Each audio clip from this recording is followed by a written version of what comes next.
If you were just starting out as a newly appointed extension agent, what advice do you wish you'd been told? In today's episode, we're going to talk about our top tips for those of you who might be new to extension. Maybe you're wondering, what should I try? Who should I talk to? What should I read? Maybe you just need to get your teeth into your new job. Whatever the case, here's a few tips from us about what might be helpful. The first tip is to remember what extension is actually all about. Extension is the process of enabling change in individuals, communities and industries involved with primary industries and natural resource management. This is important to remember because it should frame everything that you're planning or doing. This is a good question to keep asking yourself. Is this helping to enable change for my clients? Enabling change isn't just telling people what to do or doing something for them. Enabling change is facilitating conversations, connections, and events that help your clients work through the opportunities and problems that they're facing so that they come out the other end more profitable and sustainable. And hopefully, along the way, they've also made the change you were focusing on, such as reducing nutrient runoff into the rivers, or they've changed the way they manage their animal drenches to reduce resistance, or whatever the focus is for you for what you do. The second tip we have is to get some training in facilitation. We think this is a core skill for enablers of change. It will be useful whether you work one-on-one, in small groups, or with large groups.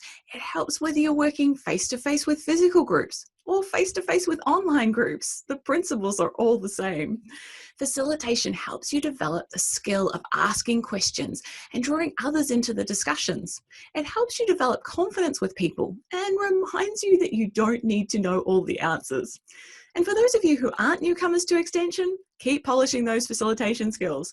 Get along to some training to refresh your approach. Try some new techniques and keep practicing.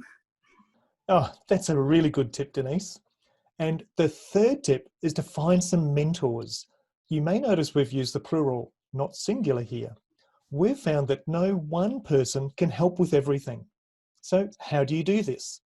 The best advice we've had is to look for people who are just a few steps ahead of you, as opposed to being leaps and bounds ahead of where you're at.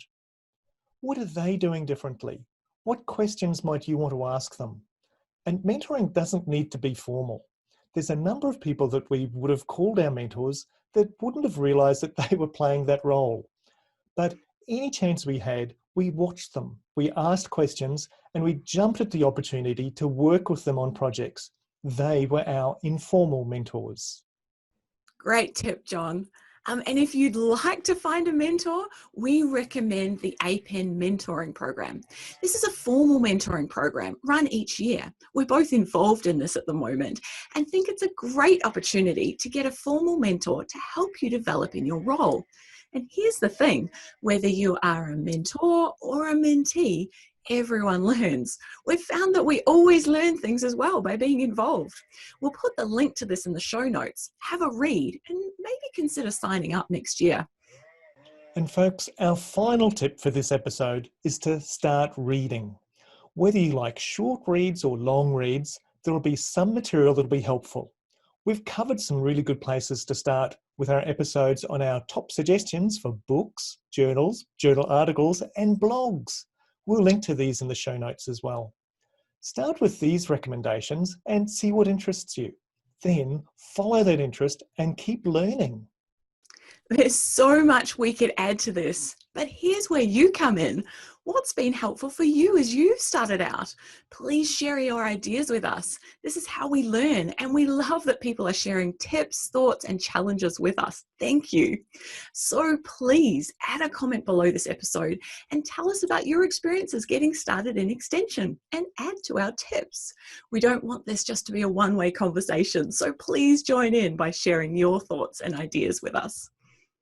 Thanks, folks, for joining us on this Enablers of Change episode. Remember to subscribe if you'd like to know when new episodes are available. And if you found this useful and you know some people new to extension, feel free to forward this to them and encourage them to subscribe. All the best until we meet again.